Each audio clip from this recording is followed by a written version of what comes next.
नमस्ते बच्चों, नोटबुक में आप सभी का पुनः स्वागत है। आज हम व्याकरण के शब्द व पद में अंतर नामक पाठ का अध्ययन करेंगे। इस पाठ को ठीक से समझने के लिए सर्वप्रथम शब्द और पद के बीच अंतर समझना आवश्यक है। शब्द खुद में पूर्णतया एक स्वतंत्र और सार्थक इकाई है। जब ये कोश में रहते हैं तो शब्द कहलाते हैं। वही शब्द जब व्याकरण के नियमों के अनुसार रचना में प्रयुक्त किए जाते हैं तो पद कहलाते हैं। शब्द और पद के बीच और भी महत्वपूर्ण अंतर है जिसे समझना आवश्यक है। हम एक एक करके दोनों की विशेषताओं को समझने का प्रयास करेंगे। पद बनने से पूर्व कोई न कोई प्रत्यय जरूर जुड़ जाता है, जैसे लड़का बाजार जाता है। इस वाक्य में लड़का कर्ता भी है और संज्ञा भी है। इसमें कर्ता कारक का शून्य परसक जुड़ा हुआ है। शब्द जाता क्रिया का कर्ता भी है। प्रत्ययों के जुड़ने पर लड़का, लड़के, लड़कों आदि भी इसके रूप बन सकते हैं। किंतु जब शब्द का वाक्य में प्रयोग किया जाता है तो वाक्य में लिंग, वचन, काल, विभक्ति, वाच्य, पुरुष आदि का प्रभाव उस पर पड़ता है। इसी प्रभाव के आधार पर उस शब्द का रूप भी निर्धारित होता है। यानी शब्द के वाक्य में आते ही कई व्याकरणिक बिंदु उसे अपने अंतर्गत ले लेते हैं और एक निश्चित रूप प्रदान करते हैं। शब्द का अर्थ शब्दकोश से प्राप्त किया जा सकता है, किंतु पद बन जाने पर उसका अर्थ प्रसंग के अनुकूल एवं प्रयोग पर आधारित हो जाता है। उदाहरण स्वरूप, राजू सीधा लड़का है, डाकघर का रास्ता सीधे है। प्रथम वाक्य में सीधा का अर्थ स्वभाव से है, किंतु दूसरे वाक्य में प्रयोग सीधे दिशा अथवा रास्ते के अर्थ में आ सकता है। पद बनने पर केवल विकारी अर्थात संज्ञा, सर्वनाम, क्रिया तथा विशेषण शब्दों में ही परिवर्तन होता है।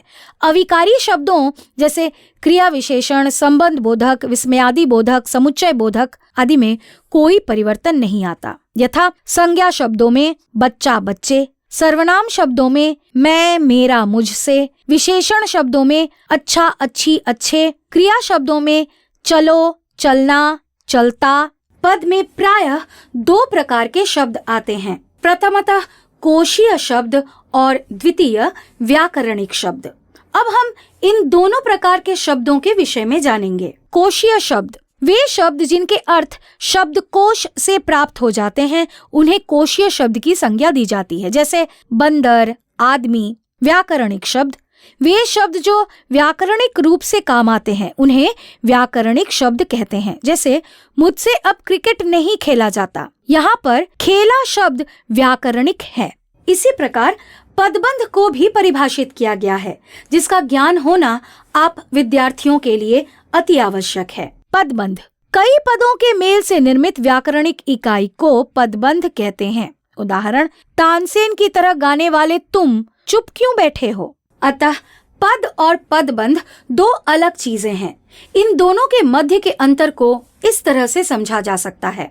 किसी भी वाक्य में जब संज्ञा, सर्वनाम, विशेषण अथवा क्रिया विशेषण का काम कोई शब्द करता है तो उसे पद कहा जाता है। उदाहरण, राजू खेलता है, यहाँ पर राजू संज्ञा पद है। यदि इसे ऐसे कहा जाए कि मोहन का भाई राजू खेलता है तो मोहन का भाई राजू पदबंध होगा। ये इसलिए क्योंकि यहाँ एक से अधिक शब्द हैं।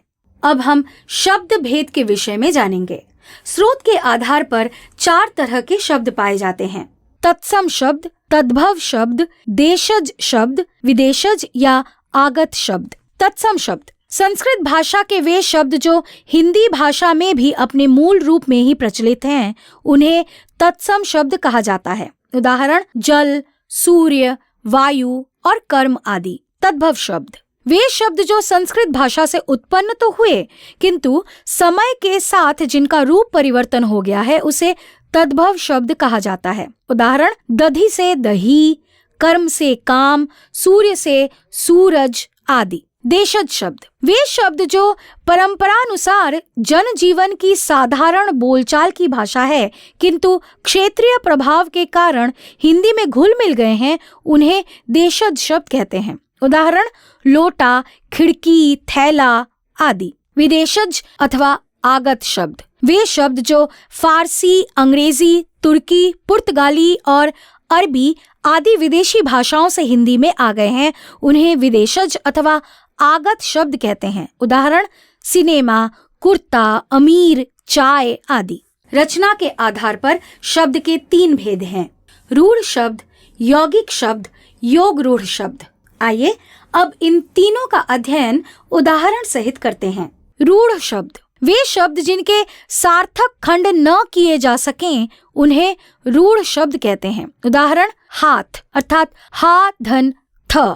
अब हाथ शब्द का खंड करने पर हमें हा और थ प्राप्त होता है, किंतु न तो हा का कोई अर्थ है और न ही थ का। यौगिक शब्द 2 अथवा 2 से अधिक सार्थक शब्दों अथवा शब्दांशों से निर्मित होने वाले शब्द को यौगिक शब्द कहते हैं।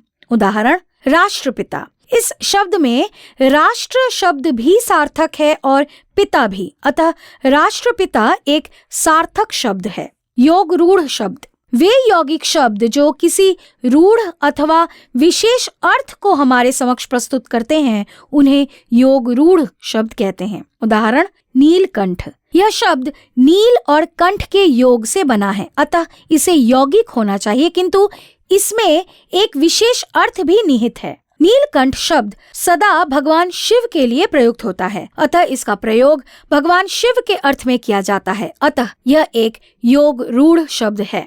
इसी तरह अर्थ के आधार पर भी शब्द को विभिन्न भेदों में विभाजित किया गया है। पर्यायवाची शब्द किसी भी भाषा में आने वाले समान अर्थ वाले शब्दों को पर्यायवाची शब्द कहते हैं। उदाहरण जल, पानी, नीर, क्रोध, गुस्सा। विलोम शब्द वह शब्द जो किसी दूसरे शब्द का विपरीत अर्थ प्रकट करे, वह उस शब्द का विलोम शब्द होगा। उदाहरण सच, झूठ, अच्छा, बुरा। एकार्थी शब्द वह शब्द जिसका केवल एक ही अर्थ हो, उसे एकार्थी शब्द कहते हैं, जैसे थैला, रोटी, पुस्तक। अनेकार्थी शब्द एक से अधिक अर्थ रखने वाले शब्दों को अनेकार्थी शब्द कहते हैं, जैसे अंक अर्थात गोद और संख्या, अंबर अर्थात आकाश और वस्त्र। प्रयोग के अनुसार शब्द के 2 भेद किए गए हैं: सामान्य शब्द और तकनीकी अथवा पारिभाषिक शब्द। आइए अब इन 2 प्रकार के शब्दों के विषय में जानते हैं। सामान्य शब्द वे शब्द जो आम जन जीवन में प्रयुक्त होते हैं, उन्हें सामान्य शब्द कहा जाता है, जैसे शाम, सुबह, रोटी, थैला। तकनीकी अथवा पारिभाषिक शब्द वे शब्द जो ज्ञान विज्ञान अथवा विभिन्न व्यापारों में विशेष अर्थों में प्रयोग किए जाते हैं, उन्हें पारिभाषिक शब्द कहा जाता है, जैसे समाजशास्त्र, महासचिव, अधीक्षक, भौतिकी आदि। तो बच्चों, यह थी शब्द भेद संबंधित विशेष जानकारियाँ।